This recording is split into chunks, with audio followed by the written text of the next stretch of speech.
নমস্কার বন্ধুরা, এসডি বলার চ্যানেল থেকে আপনাকে অনেক অনেক স্বাগত জানাই।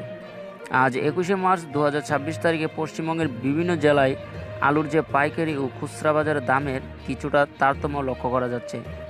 বর্তমানে নতুন আলুর পর্যাপ্ত সরবরাহ থাকায় পাইকারি বাজারের দাম আগের তুলনায় কিছুটা স্থিতিশীল। তো চলুন আমরা দেখে নিই পশ্চিমবঙ্গের বিভিন্ন জেলায় ঠিক কোন জেলায় কত টাকা দাম রয়েছে আজ প্রতি 50 কেজি বস্তা।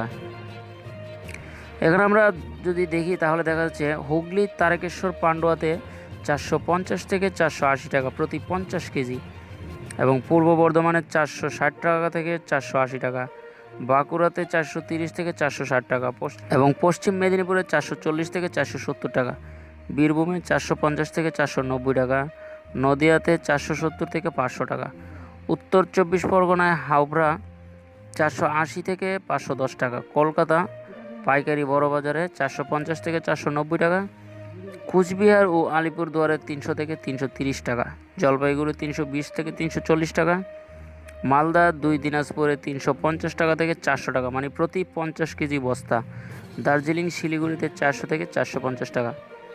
কিছু গুরুত্বপূর্ণ তথ্য: আলুর ধরন। উপরোক্ত দাম মূলত জ্যোতি আলুর জন্য প্রযোজ্য। চন্দ্রমুখী আলুর দাম খুচরা বাজারে সাধারণত কেজি প্রতি 4 থেকে 6 টাকা বেশি হতে থাকে।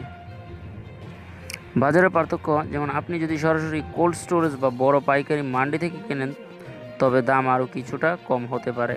খুচরা বাজারে পরিবহন খরচ ও অন্যান্য কারণে এলাকাভেদে দামের 1 থেকে 2 টাকা পার্থক্য হওয়া স্বাভাবিক। উত্তরবঙ্গ বনাম দক্ষিণবঙ্গ। বর্তমানে উত্তরবঙ্গের জেলাগুলোতে কোচবিহার, জলপাইগুড়ি আলুর দাম দক্ষিণবঙ্গের তুলনায় কিছুটা কম লক্ষ্য করা যাচ্ছে। বাজারের পরিস্থিতি এবং সরবরাহের উপর ভিত্তি করে এই দাম দিনের যে কোনো সময় পরিবর্তিত হতে পারে। সঠিক দাম জানতে অবশ্যই আপনারা আমাদের চ্যানেলটিকে সাবস্ক্রাইব করে পাশে আসা বেল আইকনটিকে প্রেস করে রাখবেন এবং প্রতিদিনের আপডেট জানতে ধন্যবাদ।